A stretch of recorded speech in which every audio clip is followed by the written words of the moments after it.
This is Danny Barclay coming to you live from the RAGT Blogger Lounge. Today we are with fantasy and paranormal authors for a group interview and reader chat. I'd like to start off by saying hello to everybody. Say hello to everybody out there. Hello. Okay. And to get things started, we're going to have some introductions. We'll start in the back with Paige Schnyder. Tell us your name and a little bit about what you write. And your latest release. And my latest release, too. Okay, hi everybody, my name is Paige Schnyder. I'm a sci-fi and paranormal romance author, as well as steampunk and urban fantasy. My latest release is Survive to Dawn from the London Undead series with Karina Press. Hi, I'm Eve Langlais, and I write science fiction and paranormal romance, aliens, wolves, shifters, and cyborgs. And my upcoming release is Hell's Kitty from the Welcome to Hell series. Meow. Yeah, very much. Hi, my name is Viola Grace. I also write as Anita Masters. I write paranormal, science fiction, fantasy, lots of humor. And my latest releases were, hang on just a moment. I write a lot, sorry. We'll go with Lesser and Tech Tac. I'm Donna McDonald. I write fantasy and science fiction romance. My latest release was Demon's Change, which was book 5 in my science fiction series. I'm Kathleen Collins. I write urban fantasy for Karina Press. The most recent one is Death's Daughter, which is book 2 in the Realm Walker series. Hi, I'm Tyler Langston, and I write paranormal and contemporary. My latest release is actually a contemporary called Knockout. I'm Paige Tyler, and I write paranormal romantic suspense, as well as erotic romance. And my latest release is in the XOP series called Her Perfect Mate, and it is a military paranormal romantic suspense action adventure. And it's for sale in the bookstore. I'm Catherine of CD Hersh. I co-author with my husband. He's Donald of the CD part. And we write paranormal romance, also time travel. We currently are working on our first set of series, which is Blood Brothers, which is due out this summer. And the first book of that series is called The Promised One. My name is Lindsay Avalon. I write dark fantasy romance, and I'm also starting a paranormal romance. I write for Crushing Hearts and Black Butterfly. My latest release is Breaking the Nexus, which is actually on sale for about the next week for 99 cents. And then book 2 for that's coming out hopefully within the next month or so. Okay. I'm Madison, Sevier. I write for Secret Cravings Publishing. I'm a contemporary paranormal erotic romance writer. Some naughty bits in there. Paranormal smut, if you will. Always fun. My novel is Wicked by Nature, and the latest release I have is called Long Overdue of my River Jewel Resort series. There's a little bit of paranormal in there, but it's all contemporary erotic romance. Okay. So, a little bit for everybody. Okay, thank you ladies for the introductions. And we have a lot going on here with this group. This, where should we start? I think, world building and character driven stories. I'm gonna pick CD Hersh and Paige Tyler. First, CD, tell me what your preference in writing is. Are your books based in, do you steep them in heavy world building, or do you focus on the characters more? I think that we kind of have a balance of that, because the shapeshifters that we work with, it's like a society within the society, and they're quite different than normal shapeshifters. They can turn into men or women, they can mimic shifts. So I guess maybe the answer really is the world is part of what's really the important part of that book. Okay, all right. What about for you, Paige? I would say for the XOP series, they're shifters, but again, they're not your normal shifters you might see. They don't actually shift into animals, they just get the animal traits. So like claws, night vision, their eyes turn, they can smell better, hear better, run faster, heal faster. But they all work for a secret division with Homeland Security, the Department of Covert Operations. So it's kind of a balance too. You have to have a balance of world and characters. So each of my shifters gets paired up with a human. Okay. So they work together with that. All right. Kathleen, introduce us to your hero in your most recent release. Actually, heroine is Juliana Norris, and she is a realm walker with the agency. And that's a government agency that was made strictly to keep these altered beings that came out during the Second World War in line, because that was the UN's first official act, actually, was to make the agency. And she kind of goes wherever she's needed, and she can see magical signatures, so she can see things that maybe others can't. She tracks them down. Okay. What about you, Lindsay? Introduce us to your hero. So in my series, the hero's a human. His name is Connor Flynn. He's a homicide detective in Denver. And my heroine comes from this realm that I created called the Mithrian realm. She's basically a sorceress, and she kind of goes through this barrier that separates the human realm from the Mithrian realm, lands in the middle of Connor's crime scene, and that's kind of how they end up getting thrown together. And so after that, they're just trying to figure out why the realm, or the barrier between the realms is starting to break down. Okay. All right, jumping to the back row. How about Eve? Uh-oh. Yes. How do your hero and heroine meet in your most recent release? Lucifer sends him on a mission. My hero's name is Philippe, and Hell's Kitty, and he was a naughty kitty. And Lucifer takes offense to that because, you know, you can't go hunting to Styx monsters because you need those to impress the damned. And so he sends him to Siren Island to retrieve a young lady there. And the young lady has a very special ability that whenever she speaks, things die or want to kill themselves. And but lucky for us, Philippe's tone deaf, and he manages to bring her back, but not without some adventures on the way. You always like it when we have an evil laugh. Like- When we have an evil laugh when we talk about our characters. Viola, do you still read books in the genre that you write? Not as much as I would like to. I tend to go more for the background information now. Okay. You know. All right. And PJ, who's your favorite book boyfriend? Book boyfriends. Oh. Oh, well, Fudge. Oh, very nice PG there. I was going for the PG. No, Fudge. I have to say, Laura Kay's Ink. The Hard Ink series. Oh gosh, what's his name now though? All I'm picturing All of them? is the awesome ink on the back.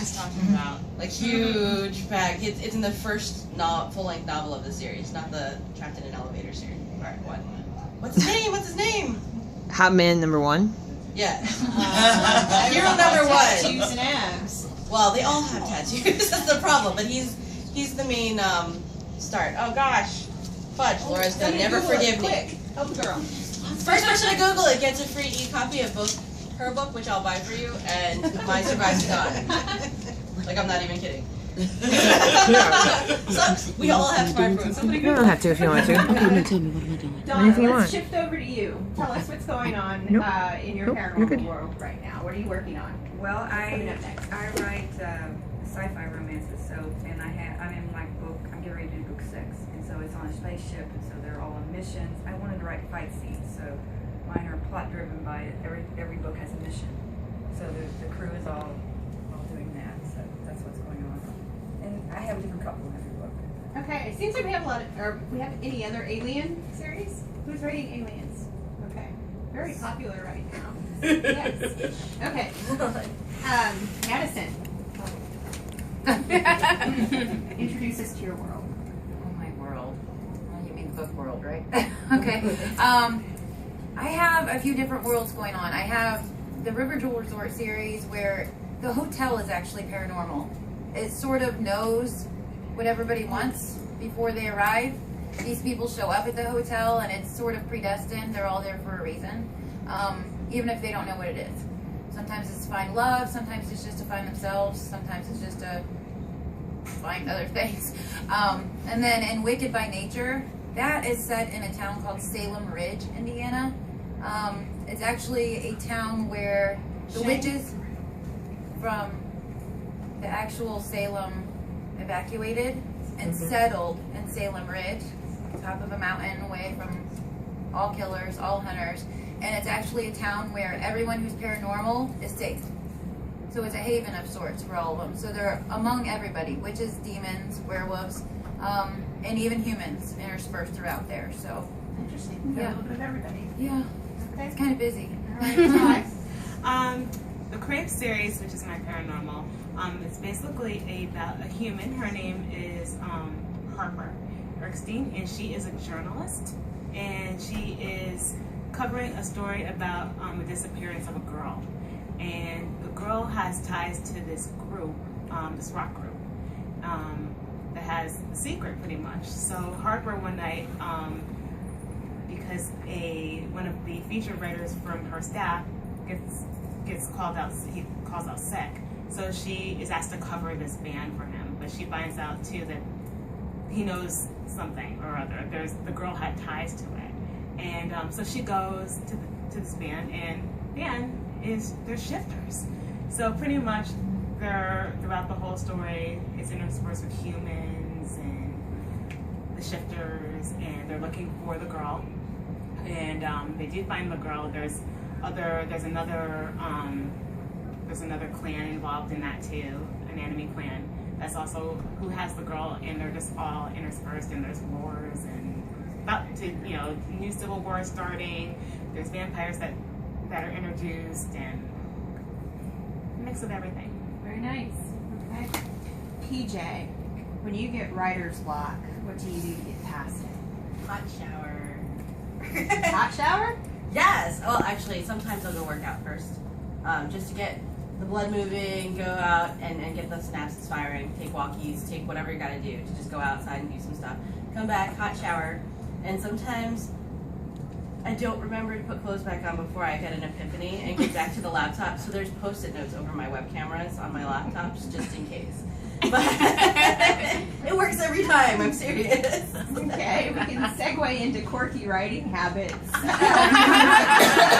Viola, you can take over that one. All right. Do you have any? I can't write if I'm not watching something on TV, and it usually tends to be a kids show, cartoon, horrible histories from BBC, something like that. Interesting. Yeah, I have Sci-Fi Channel on in the background when I work during the day. On weekends, it's Cookie Channel. Oh, and goldfish crackers. Have to have my goldfish crackers. Goldfish crackers. Okay. Anybody else have something really out there? Any quirky writing habits? Jumping out of the shower is not quirky.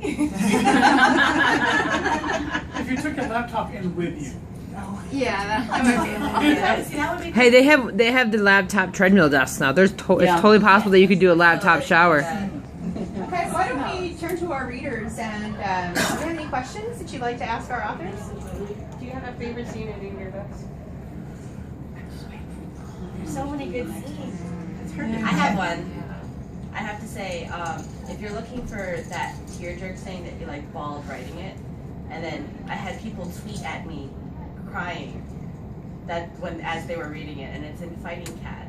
And there's, without giving spoilers, there's a very poignant scene between the German Shepherd and the ferret.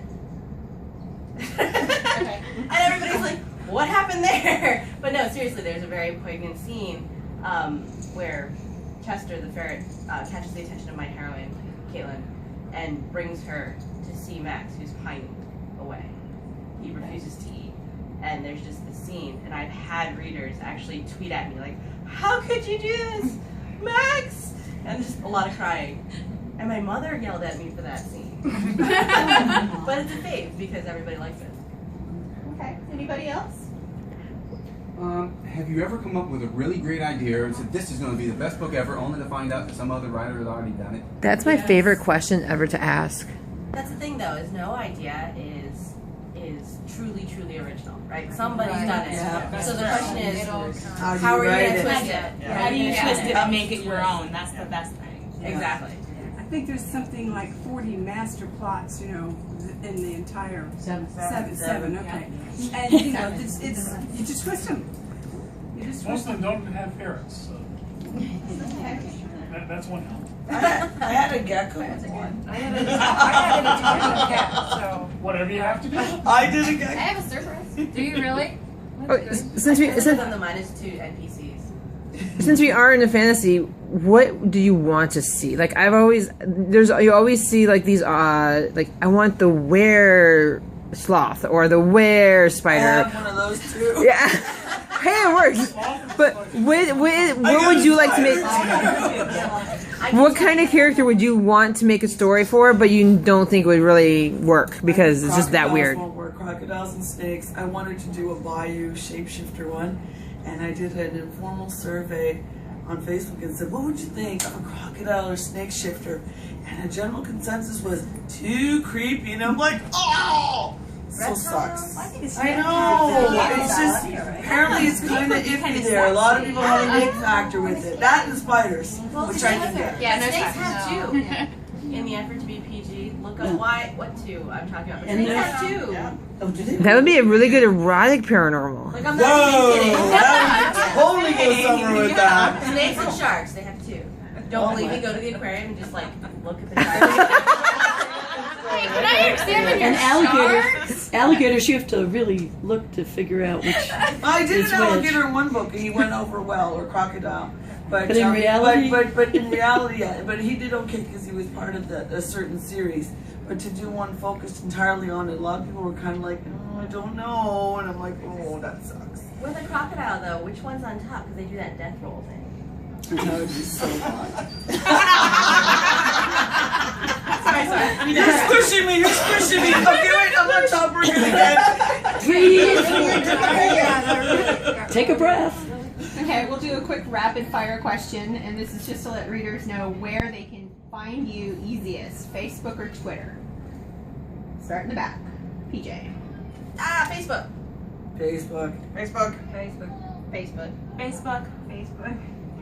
I'd have to say Twitter because he does that all the time. Okay. I was waiting for Betty. Facebook, but all my posts go to Twitter. Okay.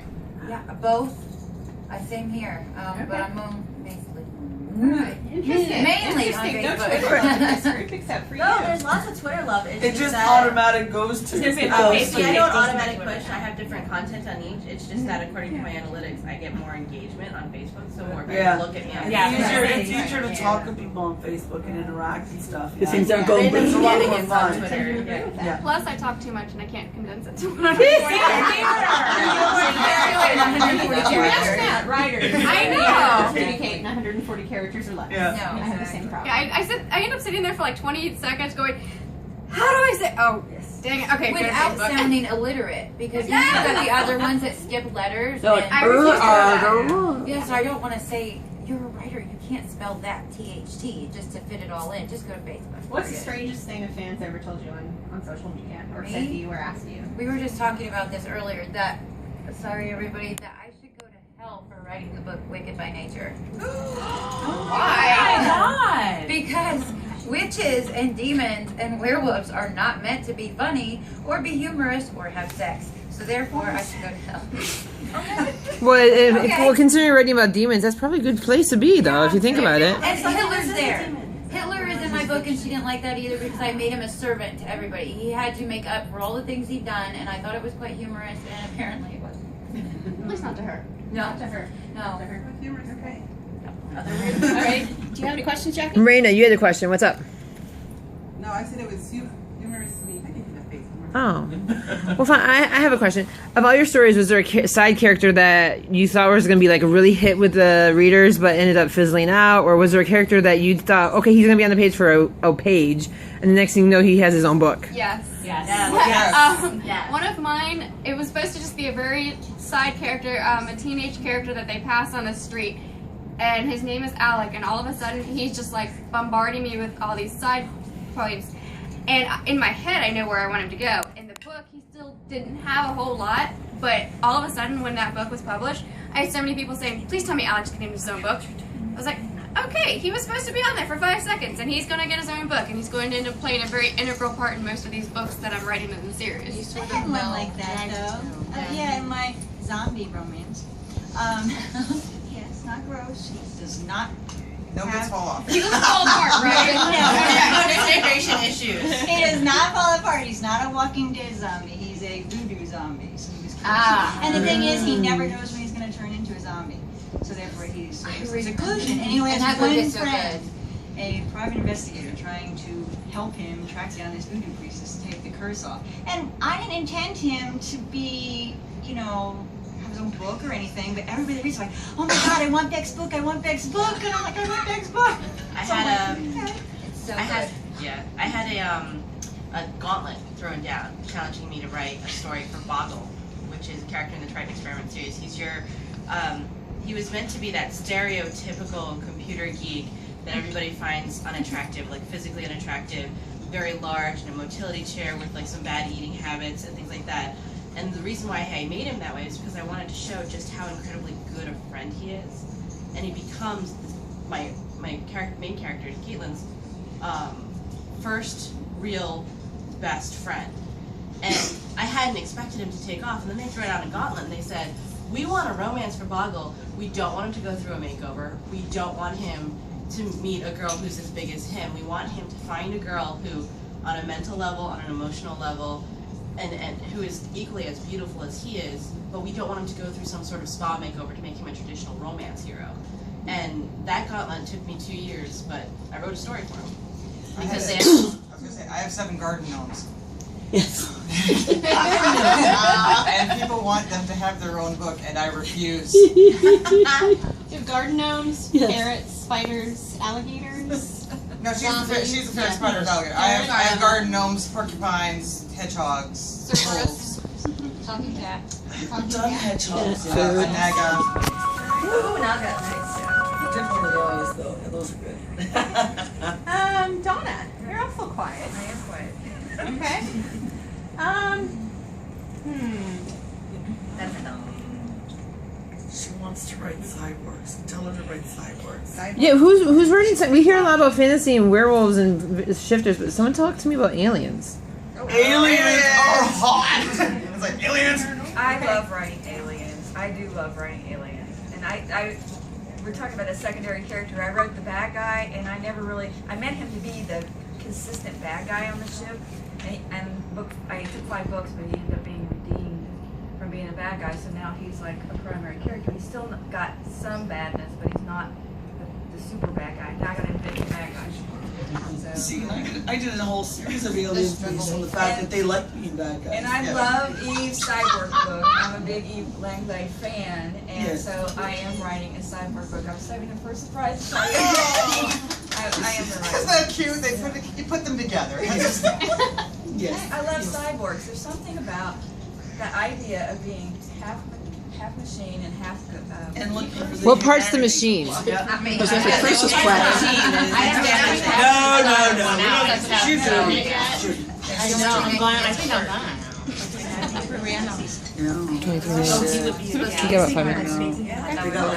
Any more questions? I can come up with more.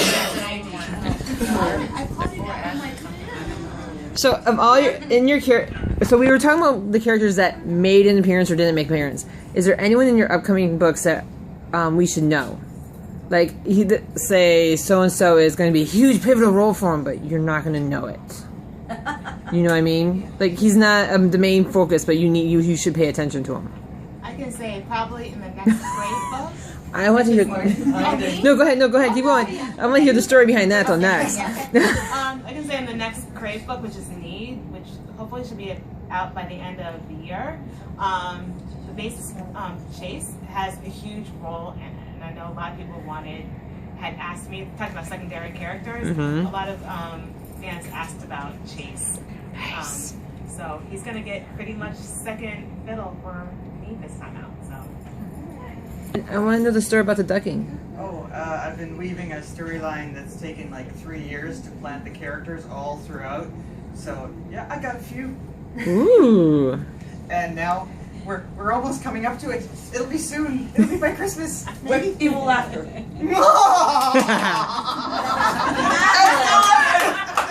We got it in there. We had to have it. We had to have the evil laughter. Okay, any last minute questions from the peanut gallery? Oh, come on. If there was, free pass, you can get one person on this planet to read your book. Who is that person? Say it. Josh Whedon or J.J. Abrams. Oh. I want to be the next Firefly. Oh, now I'm jealous. That was a good one. That's a good answer. Well, I've been thinking about it a lot. No, I think a lot of us would love to see one of our series end up on TV as one of those, you know, it would be so cool. You know, Mine would be secret porn. Bronco. Yeah, it might be a little bit dirty, but I think it'd be fun. Okay, so for everyone who can't be here this weekend in Cincinnati, do you have any events coming up next? Let's tell readers where they can find you next and where your home is on the web. So we'll start in the front this time. Oh, I don't have any other events. Not this year. Do you want to know the blog, or do you want to know? Yes. What's your? I mean, mainly. Where can we find you? MadisonSevier.blogspot.com. Okay. Or Facebook. I'm always there still. Okay. What about you, Lindsay? Next Saturday, I'm actually going to be in Mansfield, which is like an hour out of Akron. And I'll be doing a signing there from 1 to 3. And you can find me at LindsayAvalon.com. So I tried to pick a pen name that was really easy to spell for people. Okay, is there information on your signing location and time on your website? There will be. Okay. What about you, Steve? We will be at the Dayton Library. I don't know which one it is, but we'll put that on the web. And your And website? the website is cdhersh.wordpress.com. Perfect. Paige. I am doing a book signing at Books A Million and at Barnes & Noble in Destin, Florida in July. That's July 12th for hot books. I like it. We live down there, so. Oh, wait, yeah. And that's on the 12th for definitely Books A Million. The Barnes & Noble still get the date for that. And we'll be at Season of Shifters, AC Arthur's event at Disney. Most favorite place ever. And that's going to be the last weekend in August, first weekend in September. I think the 30th and the 1st, 2nd, whatever that weekend is down there. You have more information on your website? I will, and it's paigetylertheauthor.com. And more, I mean, I'll do that all the time, but I have all my Okay. And I don't have any more events after this, pretty much. But just trying to think. You can find any information on me on Facebook, and it goes to my website too. This is tylangston.com. Okay. I will be at Archon in St. Louis in October, and I am at KathleenCollins.net. Wonderful, thank you. Donna? DonnaMcDonaldAuthor.com is my website, and the next two things I'm going to be at is Authors After Dark in Charlotte, and then I've got spaces at my table for the Sins and Virtues Ball. If anybody wants to see, Which sign are up. you? I'd love to see you. I'm in Humility. I'm dressing up as a character in my novel. I'm going to have pointed ears and Nice. Yeah. We want pictures. Yeah. And then the one after that, I'm going to the Indie Romance Convention in Lebanon, and Eve and I are going to be on a sci-fi panel. We're doing 2 hours of aliens and cyborgs and all kinds of cool stuff. Yeah. So that's going to be a lot of fun too. Yes. And that's in Lebanon, Tennessee. Yes. And that's in September. September. Okay. I'm Viola Grace. I'm at violagrace.com. I have 280 short stories available currently. And I will be You are prolific. And I will be at Hot Mojave Nights in September, ARRC in Australia next February, March, and possibly hanging out with her in April. Okay. So again, violagrace.com. All right, well, I'm evelanglais.com, all right? Most people know it in the area by now, I hope. But if you don't, I'm going to be at IRC with Donna in September, and I am hosting and organizing a conference in Ottawa, Ontario, Canada, next April. Romance in the capital, where we're hoping lots of people will show up and come visit Canada, and eat some poutine and some beaver tails. And, jeez, now you gotta come to Ottawa. All right, but yeah, evelanglais.com, all kinds of details and whatnot. All right, thank you. Wrap it up with Paige. Oh boy. Paige. Paige. Oh, Paige. Did you give her information? I will next be at Frederick Book Festival Yeah. in a couple of weeks, as well as Baltimore Book Festival in September, been a long and Hallow Read in Ellicott City doing a couple of readings. You can find out all details and up-to-date links on my website, pjschnyder.com. You can find me on YouTube, Author PJ Schnyder, Facebook, Author PJ Schnyder, Twitter, PJ Schnyder. I am all And she's PJ Schnyder! There's a consistency to that. Well, thank you for taking time out of your day to be with us, ladies. Thank you for That's having us. us. Thank you for having us.